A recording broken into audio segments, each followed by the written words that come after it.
Good evening, everyone. Today I,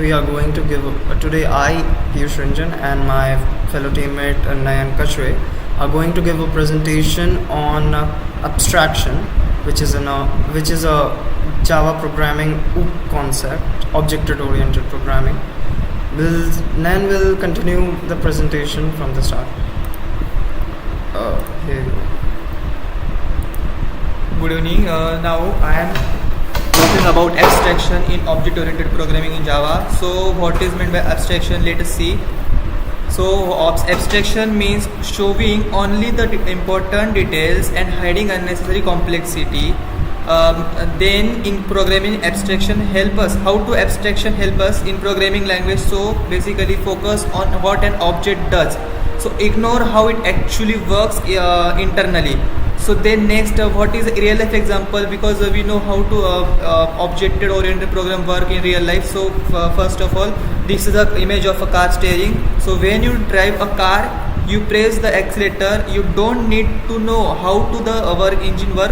So the same concept is applied programming. Next, why do we need abstraction? Abstraction makes programming simpler and more organized. So reduces complexity, means hides intricate implementation details. Then next, improves readability, makes programs easier to understand. Then easier maintenance. Easier maintenance means simplifies code updates and debugging. Then next, focus on features. What is a focus on features? Means helps programmers concentrate on important functionality. Then next, we move to abstraction in object-oriented programming. So in object-oriented programming, abstraction is achieved using abstract classes interfaces. So abstract classes means define common structure with incomplete method that must be implemented by subclasses. So next, interfaces. Interfaces, what is meant by interfaces? Specify what action an object can perform without explaining how they are implemented, in object-oriented programming. So then next, Piyush is continue.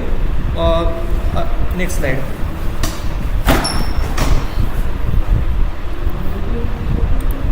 I will be continuing further with the presentation.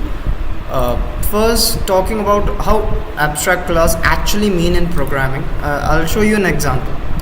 For example, this is a program showcasing how we calculate the area of a circle and rectangle using the abstraction class concept, as you may be able to see on the screen.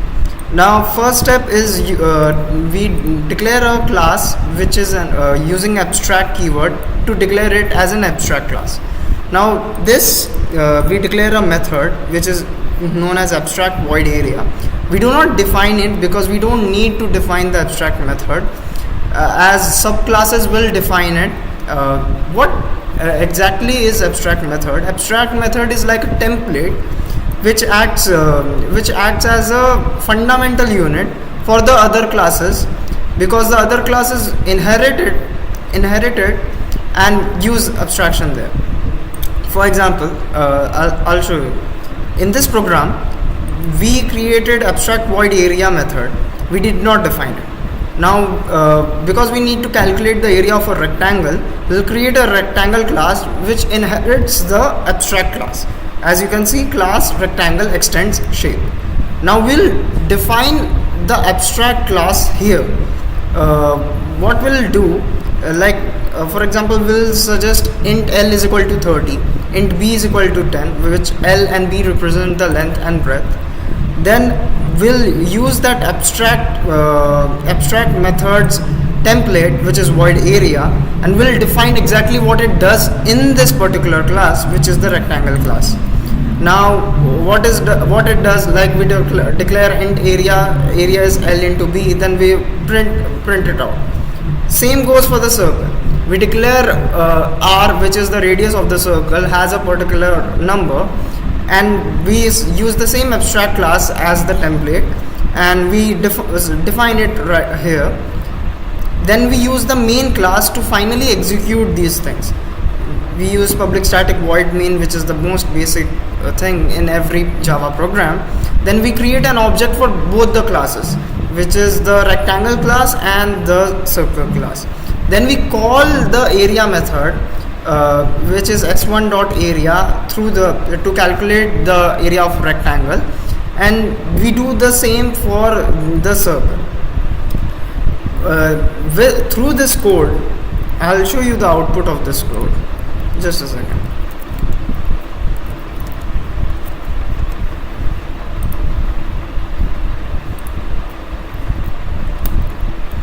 Since we wrote the code here, we'll run this code. This error came up because I didn't. This is a site specific issue. I should have put this sorry. I should have put this. Excuse me. Just a second. There's a mistake. I should have put the main class at the front of the program, so that the platform doesn't confuse it for an error. As you can see, the area of rectangle has been calculated, and so has the area of circle. Coming to the presentation, now I hope I have explained the abstract class better, but coming to the presentation. Now, how abstraction works in object-oriented programming. Now, one way is through abstract classes, which I have just shown, and the second way is through interfaces.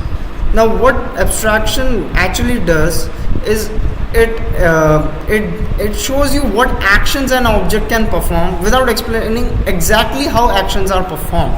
Like Nayan previously explained you using the car example.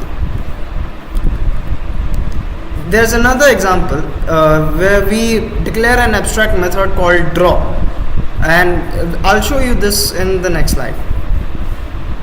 We declare a abstract method called draw, and which acts as the template for every other shape. For example, the circle shape, the rectangle shape, the triangle shape. They have their own implementation method there, which will happen as seen in the extended class method, as seen in the how inheritance used this to develop the rectangle class. And here's an example of abstract method, abstract class shape, which declares the abstract void draw, which does not define it, it just shows the template for it. Implementing the abstract class. Now, as I said, first we declared the abstract class, which is abstract class shape and abstract void draw. We did not define it because this serves as the template for the other shapes, whichever that might be. For example, if we wanted we wanted to draw a circle, we would write class circle extend shape. Basically, the circle class inherits the shape class, and we'll use the same abstract template, which is void draw, and we'll write the specific code. This goes the same for the rectangle class, and using the abstract method we can do it for any number of shapes. This saves a lot of complexity and makes the program easier for the programmers. Now, the key points to remember is that using abstract classes, we hide the internal implementation. We only show the necessary features to the user, and using abstract classes can be done through the OOP principles, and it helps us improve the code structure. Basically, what abstract class does is it focuses on what the object does, not how it does it. And real world example would be the ATM machine. Like, you withdraw money from the ATM machine. You just you don't need to know what the internal banking process is, and this is abstract. You just take the money and you leave, and this hiding of internal banking process is known as abstraction in real life. That's all to the presentation. I hope we could help you with in learning abstraction.